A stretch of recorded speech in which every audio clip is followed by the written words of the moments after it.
ఎలా ఉన్నది మన స్థితి, దేశ పరిస్థితి? అందుకే అడుగుతున్నాను. దేశమే ముక్క చెక్కలైపోతోంది, దేశమే పగ సెగలై రగులుతోంది. ఏమి తెచ్చావు క్రిస్మస్ తాత, ఏమి ఇస్తావు క్రిస్మస్ కానుక? రెండో రాజుల గ్రంథంలో 7వ అధ్యాయంలో ఎలీషా రాజుతో ఇట్లను, యెహోవా మాట ఆలకించుము, యెహోవా సెలవిచ్చినదేమనగా, రేపు ఈ వేళకు సోమ్రోను ద్వారం వద్ద రూపాయి ఒక ఇంటికి 1 మానిక సన్నన పిండియు, రూపాయి 1 ఇంటికి 2 మానికల యవ్వలు అమ్మబడెను. విషయంలో జాగ్రత్తగా చూసి సాత్విక మనసుతో అట్టివాడు మంచి మనసుతో దారికి తీస్తాం. ఇక్కడ చిక్కుకుపోయిన పరిస్థితి ఏంటి అంటే, నీవే నన్ను నడిపించుచుండా,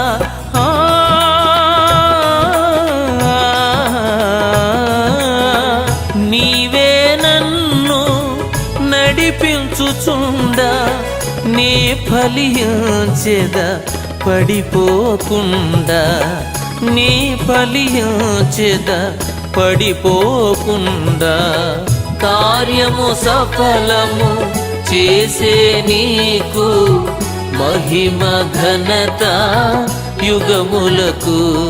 నా కృషి చేత కాదయ్యా, ఏదైనా నీ కృప మాత్రమేనయ్యా.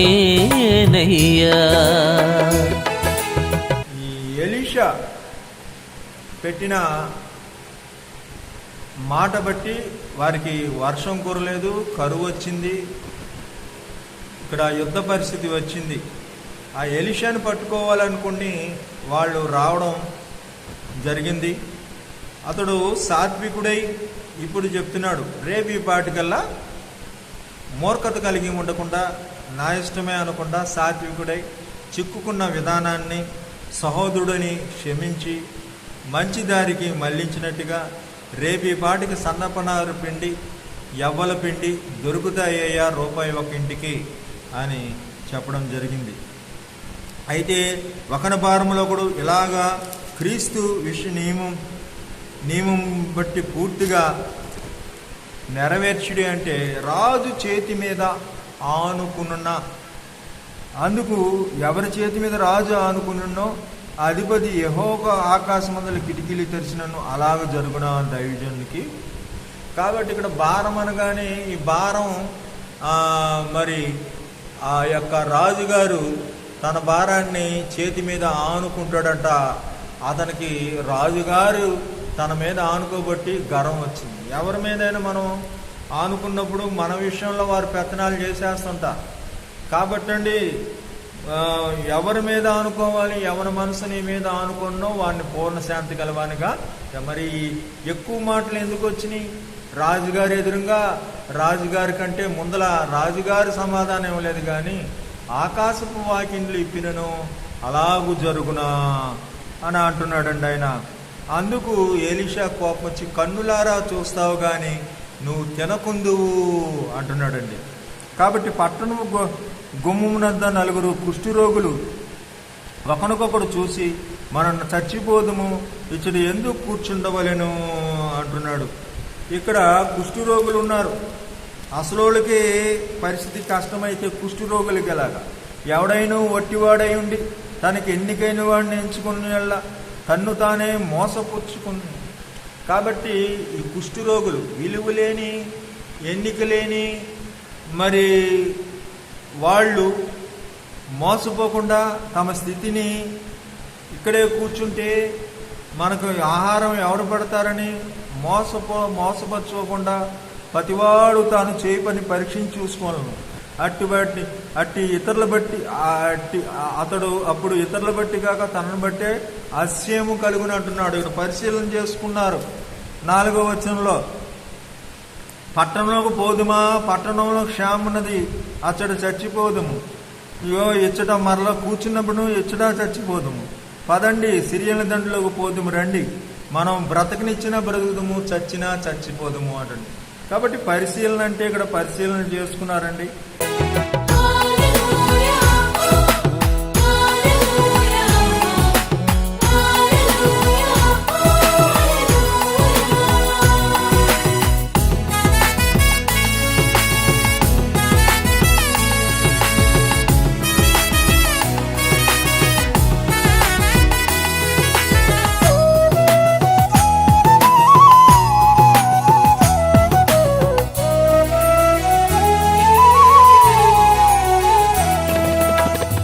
నీవు కటాక్షము చూపకపోయిన జీవముతో ఇలా బ్రతుకుట సాధ్యమా?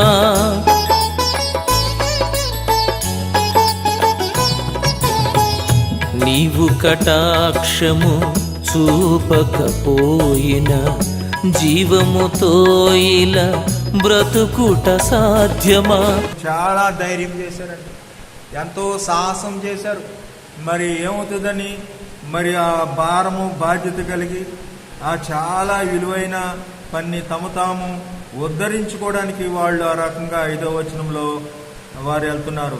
యెహోవా రథముల ధ్వనియు గుర్రముల ధ్వనియు గొప్ప సమూహ ధ్వనియు సిరియన్ల దండనకు ఎనబడినట్లు చేయగా వారు మన మీదకి వచ్చుటికై ఇశ్రాయేలు రాజు హిత్తీయులను రాజును ఐగుప్తుల రాజును బతిమిచ్చి ఉన్నాడని సిరియన్ల రాజు ఒకరు చెప్తుంది. ఏమీ లేకుండానే వాళ్ళకి సౌండ్ వినబడిందండి. ఏ ప్లాన్లు లేవు, ఏ సైన్యమును కొన్నది లేదు, ఏమీ లేకుండానే ఊరికినే సౌండ్ వినబడితే వాళ్ళు పారిపోయారటండి సిరియన్లు. అక్కడే ఆహారాలు, బట్టలు, మరి ఉన్నట్లే పాత్రలు వదిలేసి వారు గుర్రాలు ఎక్కేసి పారిపోయారట. దీన్ని ఏమంటున్నాడు? వాక్యోపదేశం పొందువాడు ఉపదేశించు వానికి అన్ని మంచి పదార్థాల్లో భాగమివ్వలను. కాబట్టండి వారికి బోధ కలిగింది. ఏమనుకుంటున్నారు? ఎటువంటి బోధలు కలుగుతున్నాయి? మరి ఎన్నో బోధలు కలుగుతాయండి ఈ లోకంలో. కొన్ని బోధలు కలుగుతున్నాయి. మనం ఆహారం సంపాదించుకోవాలి, మంచి బట్ట కట్టుకోవాలి, మంచి ఇల్లు కట్టుకోవాలి, ఈ బోధ కాపాడుకోవాలి. దేవుడి పేరు చెప్పి మోసపోతాం, దేవుడి పేరు చెప్పి దగా చేసేవాళ్ళు ఉన్నారు. ఆ రీతికి ఇది మతము, కులము అనే బోధలు ఉన్నాయి. కానండి వాటి ఆ రకంగా మరి వాళ్ళు తమ ఎప్పుడు ధనార్జనతోనూ కుటుంబాల కోసమే ఈ లోక సంబంధమైన ఆలోచన కలిగి మోసపోతుంటారు. కానీ మరి ఆత్మీయ చూపు గలవారు మరి పైనున్న వాటినే వెతుకుతారు. కానీ ఇక్కడ వాళ్ళకి అవగాహన, గ్రహింపు, ఇక్కడ బోధ, ఉపదేశము, వాళ్ళకి కలిగిన అవగాహన గురించి ఇక్కడ కలిగిన అవగాహన గురించి ఉంది. జ్ఞానం, ఉపదేశము ఏం కలిగింది? ఇక్కడ ఉపదేశం. వాళ్ళకి ఇచ్చిన మైండ్ సెట్ ఇక్కడ ఉపదేశం. కాబట్టి ఉపదేశం అనేది ఎక్కడి నుంచి వస్తుంది? మన సుబుద్ధిని ఆధారం చేసుకోకూడదు.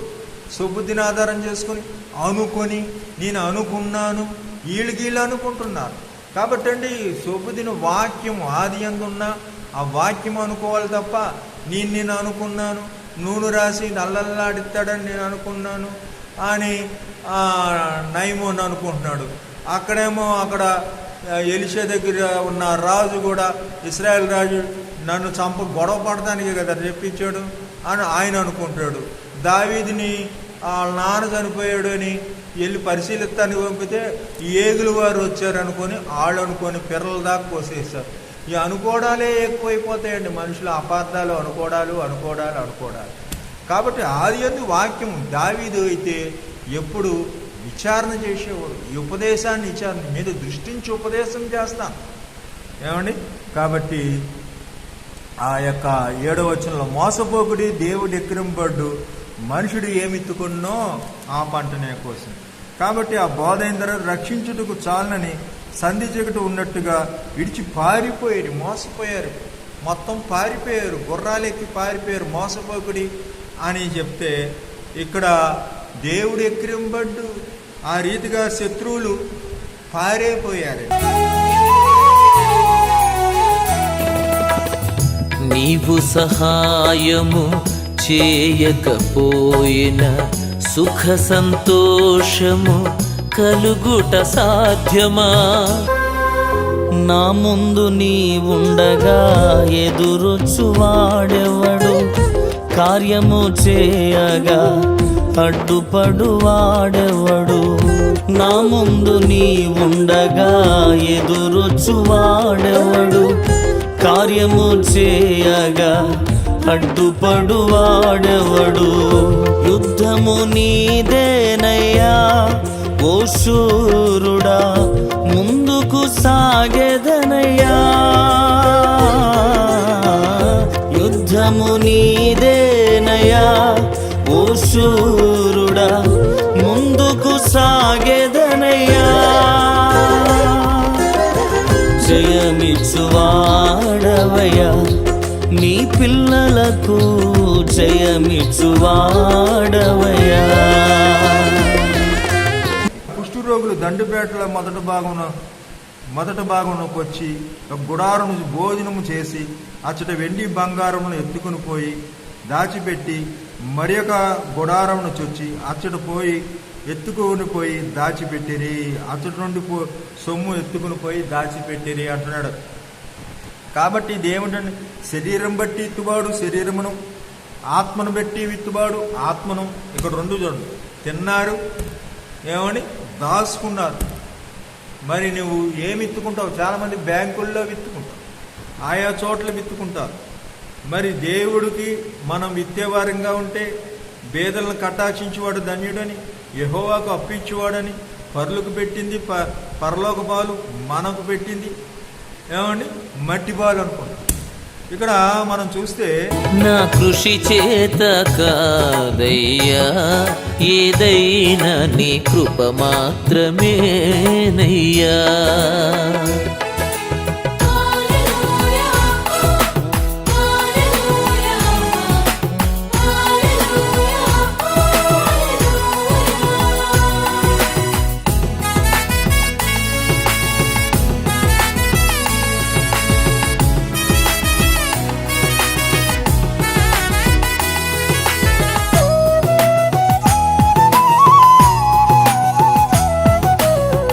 వచనంలో చాలా మేలు చేయటం విసుగుకు ఉందము, మనం అలయక మేలు చేసేదమే తగిన కాలం పంట కోస్తామని మంచి మాట దగ్గర నేటి వర్తమానము శుభవర్తమానం గలదేమో. మనం ఇలా ఉంటే మంచిది కాదు ఏమండి, ఏదో ఒక అపాయం సంభవిస్తుంది అని ఇది శుభవర్తమానం గలదేమో, శుభార్త అందరికీ తెలియజేయాలి అని అంటున్నారు. మేలు చేయటందు మనం విసుగుకు ఉందము అని ఏమండి. మనం కూడా ఈ మేలును, యేసు మన కోసం చనిపోయాడు, యేసుని ప్రార్థనలకు ఇస్తాడు, రక్షించువాడు, ఉద్ధరించువాడు, స్నేహితుడు, ప్రేమ కలిగేవాడు, ఉద్ధరించేవాడు, జాలి చూపే దేవుడు, ఆదరణకర్త, అద్భుతాలు చేసేవాడు, ఇరుకులోంచి ఇడిపిస్తాడు, లోకము పాపం కంటే ఎక్కువ సంతోషం ఇస్తాడని, మరి యెహోవా ఉత్తముడని రుచి చూసి ఇతరులకు స్వహస్తాలతో మీకెంత పెద్ద అక్షరాలతో రాయిచున్నారో చూడుడి. ద్వారపాలకుని చెప్పిన వారు లోపల ఉన్న రాజసభవారితో సమాచారం తెలియజేయగా, ఇక్కడ వీళ్ళు రాస్తున్నాం చూడుడి అని చెప్తుంటే సమాచారం తెలియజేశారట.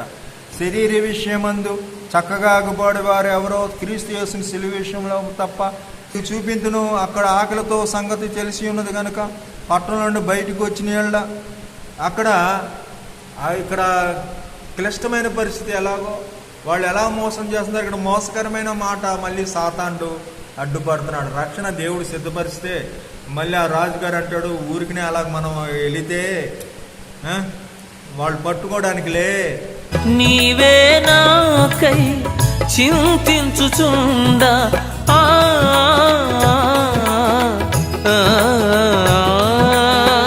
నీవే నాకై చింతించుచుండా నేనిదురించెద భయపడకుండా, నేనిదురించెద భయపడకుండా, కార్యము సఫలము చేసే నీకు మహిమ ఘనత యుగములకు.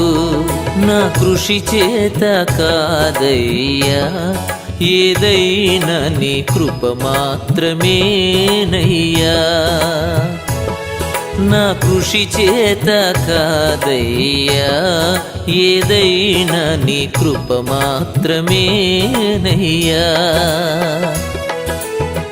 కార్యము సఫలము చేసే నీకు మహిమ ఘనత యుగములకు. నా కృషి చేత కాదయ్యా, ఏదైనా నీ కృప మాత్రమేనయ్యా.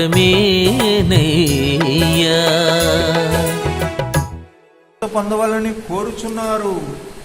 కాబట్టి 13వ వచనము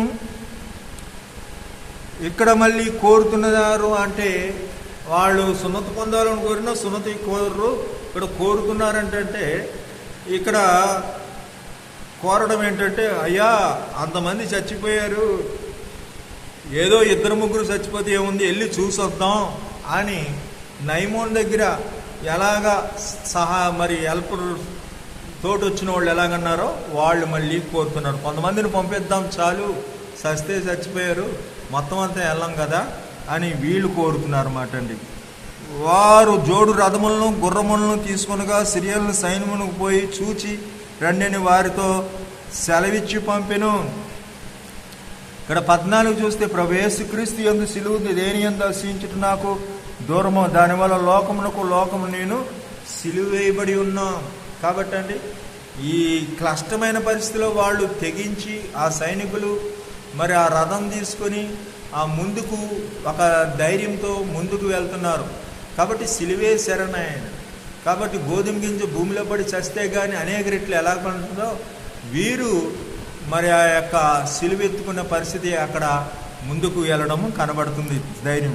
కొత్త సృష్టి పొందితే కానీ సొంతత పొందట ఏమి లేదు, పొందకపోవటం ఏమి లేదు. కొత్త సృష్టి అనగానే అక్కడ ఎవ్వరూ లేరని రెడీ చేసిన రక్షణ కొత్త సృష్టిలాగా కనబడుతుంది. ఇక్కడ 16వ వచనం, నా ముందు నీ ఉండగా ఎదురొచ్చువాడెవడు, కార్యము చేయగా అడ్డుపడువాడెవడు. నా ముందు నీ ఉండగా ఎదురొచ్చువాడెవడు, కార్యము చేయగా అడ్డుపడువాడెవడు. యుద్ధము నీదేనయ్యా ఓ శూరుడా, ముందుకు సాగెదనయ్యా. యుద్ధము నీదేనయ్యా ఓ శూరుడా, ముందుకు సాగెదనయ్యా. జయమిచ్చువాడవయ్యా, నీ పిల్లలకు జయమిచ్చువాడవయ్యా. నిన్ను మాత్రమే నే నమ్మానయ్యా, నీవు మాత్రమే నా ధైర్యం యేసయ్యా. ఇక్కడ ఈ 16వ వచనానికి ఏముందంటే, ఈ పద్ధతి చొప్పున నడుచుకున్న వారందరికీ ఇశ్రాయేలుకు సమాధానమయు కృపయు కలుగునుగాక. కాబట్టి నమ్మిన వారికి నిత్యం కృప ఆశీర్వాదం దొరుకుతుంది, నమ్మని వారికి శిక్ష ఉంటుంది. 17వ వచనం, నేను యేసు యొక్క ముద్రలు శరీరమందు ధరించి ఉన్నాననగానే ఇక మీదట ఎవడో నన్ను శ్రమ పెట్టవద్దంటే, ఇక్కడ ఎవరైతే ఆకాశపు వాకిండ్లు ఇప్పిననో అలాగ జరుగునన్నారో అతన్ని తొక్కేశారు, చంపేశారు తొక్కి. ఇక్కడ ముద్రలు ధరించాను, నేను భరించాను, ఎవడో శ్రమ పెట్టద్దంటే 17కి హింస ఉంది అండి. కాబట్టి 18వ వచనం, రూపాయి ఒక్కింటికి 2 మానికల యవ్వలను, రూపాయి ఒక్కింటికి 1 మానిక సన్నపిండి, రేపు ఈ వేళప్పుడు అమ్మబడినని దైవజనుడు వారితో చెప్పిన ప్రకారం మాట నెరవేరెను. యేసుక్రీస్తు కృప మీ ఆత్మతో ఉండునుగాక. కాబట్టి అండి కృప చేత దేవుడే మరి ఆత్మ చేత ఆ కార్యాన్ని జరిగిస్తాడు. శక్తి చేతనైనా బలం చేతనైనా కాదని. దేవుని చిత్తానికి వ్యతిరేకంగా కష్టపడి సాధించగలిగేది ఏమీ ఉండదు. ఆయన కరుణిస్తే మనం ఊరకనే నిలబడి చూసిన పని జరగకుండా ఆగదు. నా అభివృద్ధి వెనకనున్న ఆయన హస్తం క్రింద లోబడి ఉంటున్నాను.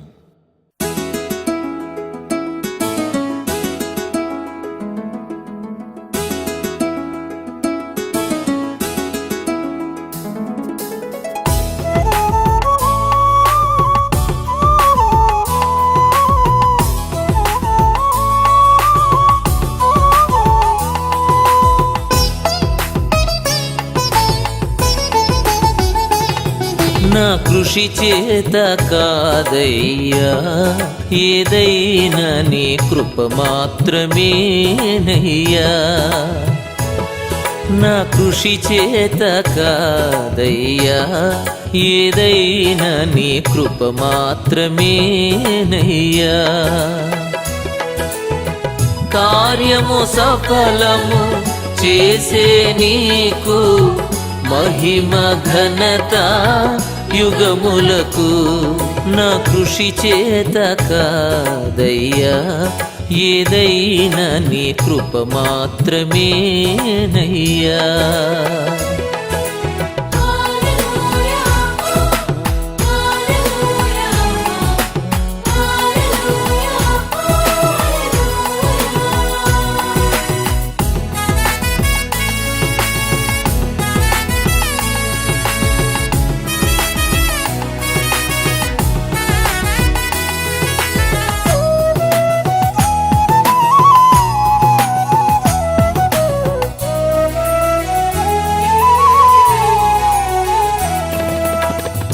నీవు కటాక్షము చూపకపోయిన జీవముతో ఇలా బ్రతుకుట సాధ్యమా?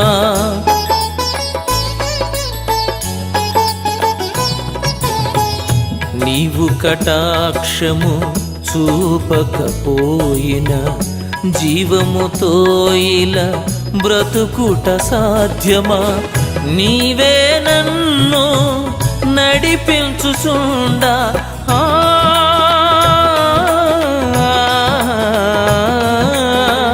నీవే నన్ను నడిపించుచుండా నీ ఫలించెద పడిపోకుండా, నీ ఫలించెద పడిపోకుండా. కార్యము సఫలము చేసే నీకు మహిమ ఘనత యుగములకు. నా కృషి చేత కాదయ్యా, ఏదైనా నీ కృప మాత్రమేనయ్యా.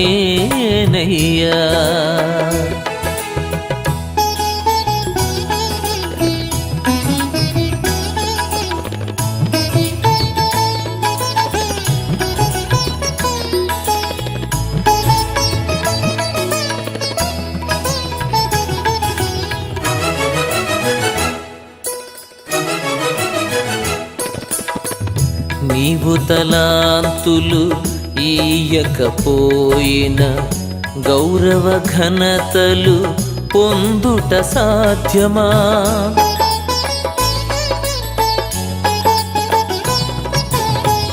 నీవు తలాంతులు ఈయకపోయిన గౌరవ ఘనతలు పొందుట సాధ్యమా? నీవే నన్ను హెచ్చించుచుండా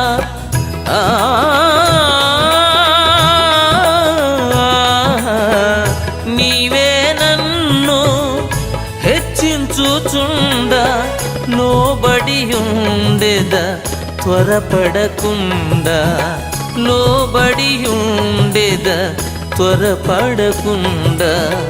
కార్యము సఫలము చేసే నీకు మహిమ ఘనత యుగములకు.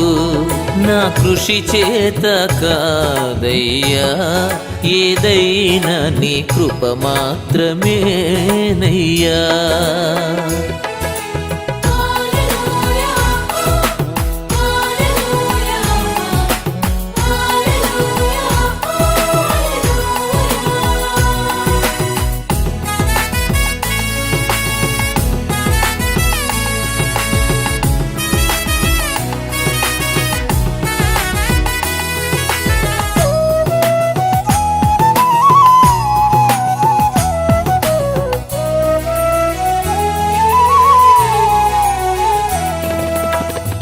నీవు సహాయము చేయకపోయిన సుఖ సంతోషము కలుగుట సాధ్యమా?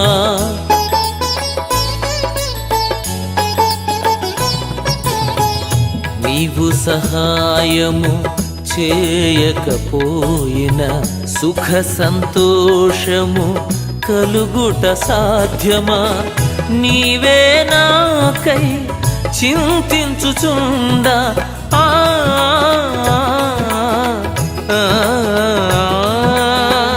నీవే నాకై చింతించుచుండా నేనిదురించెద భయపడకుండా, నేనిదురించెద భయపడకుండా. కార్యము సఫలము చేసే నీకు మహిమ ఘనత యుగములకు. నా కృషి చేత కాదయ్యా, ఏదైనా నీ కృప మాత్రమేనయ్యా. నా కృషి చేత కాదయ్యా, ఏదైనా నీ కృప మాత్రమేనయ్యా. కార్యము సఫలము చేసే నీకు మహిమ ఘనత యుగములకు. నా కృషి చేత కాదయ్యా, ఏదైనా నీ కృప మాత్రమేనయ్యా.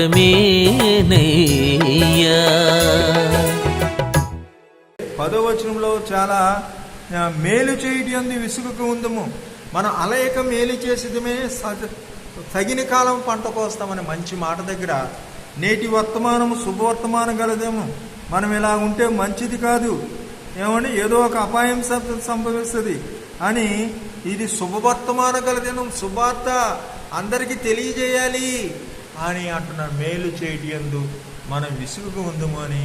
ఏమండి మనం కూడా ఈ మేలును, యేసు మన కోసం చనిపోయాడు, యేసుని ప్రార్థనలకు ఇస్తాడు, రక్షించువాడు, ఉద్ధరించువాడు, స్నేహితుడు, ప్రేమ కలిగేవాడు, ఉద్ధరించేవాడు, జాలి చూపే దేవుడు, ఆదరణకర్త, అద్భుతాలు చేసేవాడు, ఇరుకులోంచి ఇడిపిస్తాడు, లోకము పాపం కంటే ఎక్కువ సంతోషం ఇస్తాడని, మరి యెహోవా ఉత్తముడని రుచి చూసి